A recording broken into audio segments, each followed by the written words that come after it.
it's mind-blowing to me that someone would even do this, but based on some of the comments I received from you guys, apparently this happens. I got a glitch.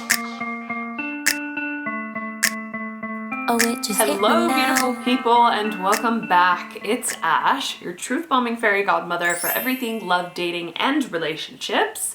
In the past couple of weeks, I've noticed one of my older videos getting quite a lot of traffic, and that was my very first video I uploaded about how to get over your ex being with someone else and how to deal when your ex moves on and you haven't.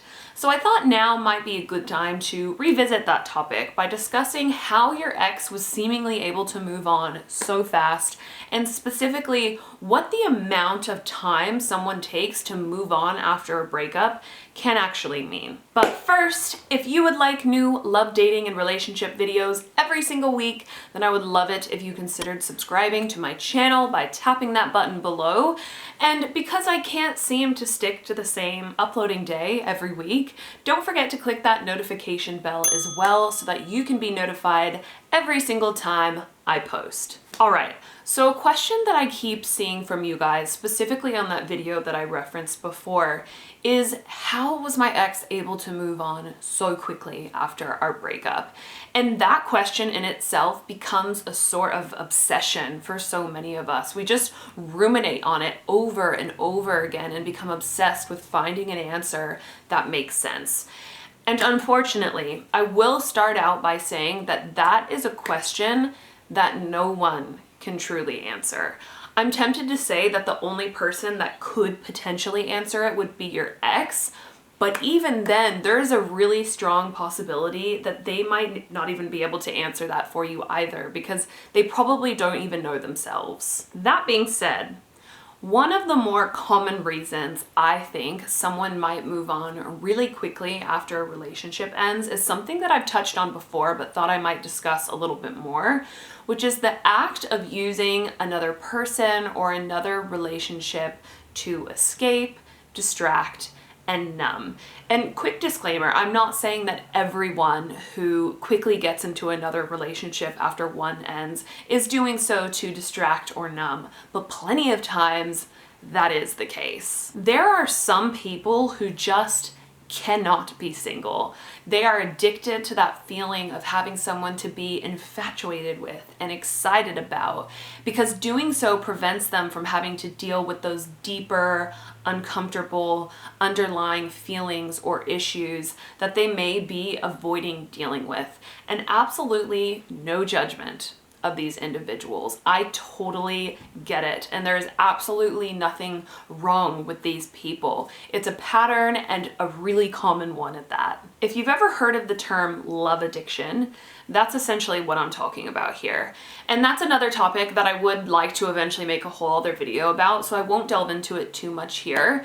But if you have an ex who has moved on extremely quickly, it's very possible that they could fall into this category of people who just really struggle to be alone and deal with their difficult emotions, and therefore feel the need to jump from relationship to relationship to relationship in order to avoid having to really face them. But the point I really want to stress here is that this pattern has nothing to do with you. It doesn't mean that your relationship wasn't meaningful to them, or that you were easily replaceable, or any of the other self-deprecating things that you're telling yourself about your ex moving on. It's simply your ex's way of coping. And we all have our ways of coping with difficult emotions, especially the difficult emotions that arise after a relationship ends. Another reason your ex might have moved on quickly is because they could have been emotionally checked out or emotionally depleted long before the relationship with you actually ended. And just to be clear, I'm not talking about cheating situations here, and I won't be in today's video just because that's a whole other kettle of fish. But to give a personal example of what I'm talking about here when I say that they could have been emotionally checked out or emotionally depleted before the relationship with you actually ended, when I was 18 and I finally split with my high school boyfriend for good, I was just so emotionally exhausted and just done. We had done the whole on again, off again thing for months during the end of that relationship. So for me, it was during that period that I was unknowingly getting a lot of my grieving and mourning and processing out of the way. Not that grief and mourning are things that you get out of the way, but you know what I mean. I was just maturing out of that situation. My emotional well and the amount of I gave were running dry during those last few months, and I was just sick and tired of the constant drama with this person. So by the time he actually stopped communicating with me, I was so over it too. I had just had enough, and I was so emotionally ready for something else. So as a result, I actually started dating my second boyfriend only a couple of months after my first relationship finally came to an end for good. But my point is, especially if the relationship was particularly volatile, is that sometimes one or both parties can just become exhausted and can start the process of emotionally moving on before the relationship that they're actually in comes to an end. It's obviously not an ideal scenario, but it happens. And me moving on quickly from that first boyfriend was not at all a reflection of how meaningful that relationship was to me. I well and truly loved that guy while I was in that relationship. But by the end, I was just ready to move on. So again, regardless of the reason, very rarely does someone moving on quickly have anything to do with how meaningful your relationship was or wasn't to them, or how much this person did or didn't love you. Sometimes people just have a genuine need to close one chapter and begin another one, and it's not at all a reflection of how they felt about you. Now, something else I do need to touch on here is if your ex is intentionally and maliciously showing off their new relationship to you, such as talking to you about this person or sending you photos or just otherwise being extremely inappropriate, that's an entirely different matter. It's mind-blowing to me that someone would even do this, but based on some of the comments I receive from you guys, apparently this happens, which honestly, this behavior tells me that you mean a whole lot more to your ex than you realize.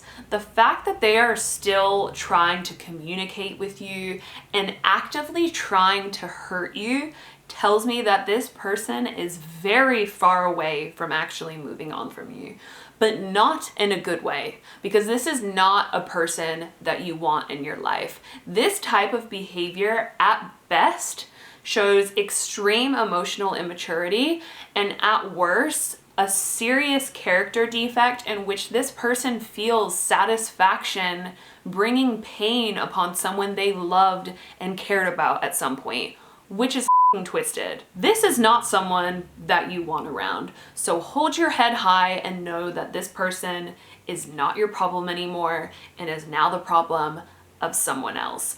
And someone who would behave this way is clearly not in any way, shape, or form in a position to be in a healthy relationship with someone. So just know that the inevitable demise of that relationship will work itself out eventually. And in the meantime, please block this person. You do not need to continue to allow someone to emotionally abuse you. This person has no respect for you or themselves. Another thing worth mentioning when it comes to watching an ex move on quickly is to not be fooled by what you see online. You have no idea what your ex's new relationship is really like. Don't be fooled by the loved up photos or declarations of love or anything else. Social media is total bullshit.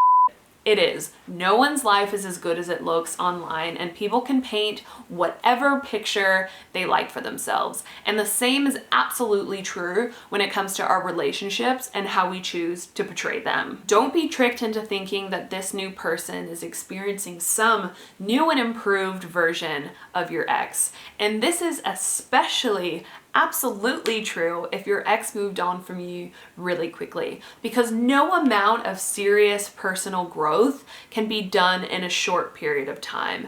So just know that if not now, eventually this person will experience the same exact version of your ex as you did. And if you can't stop yourself from looking at their social media and feeling like shit every time you do, again, please block them.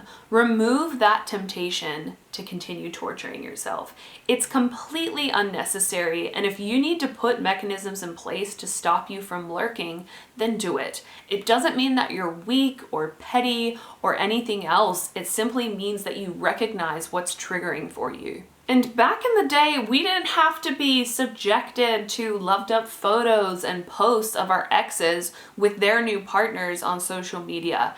It's not natural to have to see that shit, and seeing it sucks. So do what you need to do to prevent yourself from having to see something that doesn't make you feel good. If you haven't watched my previous video on this topic, please do so up here, because in that video I go more into detail on the healing process and getting to the root of the pain that watching your ex move on with someone else can bring up and the thoughts and feelings that are associated with that.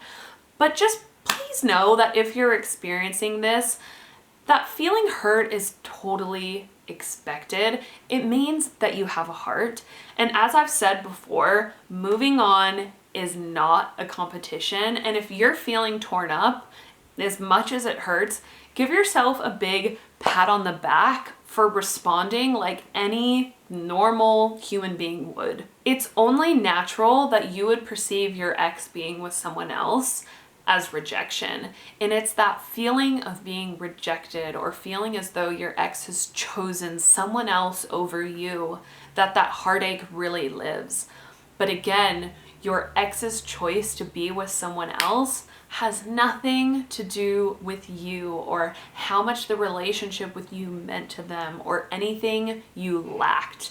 As difficult as it is, we have to take a step back and stop taking our ex's decision to be with someone else personally. I'm gonna go ahead and wrap today's video up, but again, I've done several videos on this topic now, so please feel free to check out my breakup playlist if you would like to learn more about the process of moving through this pain, just based on my personal experiences. I'm certainly not going to deny the fact that feeling rejected or as though someone has been chosen over you really hurts. It sucks, but moving through the pain is the only way out. Thank you all so much for watching. I'm sending you all so much love, and I will see you all next week. Tell me what was in that stuff you gave me. I think I like it. In fact, it made me high.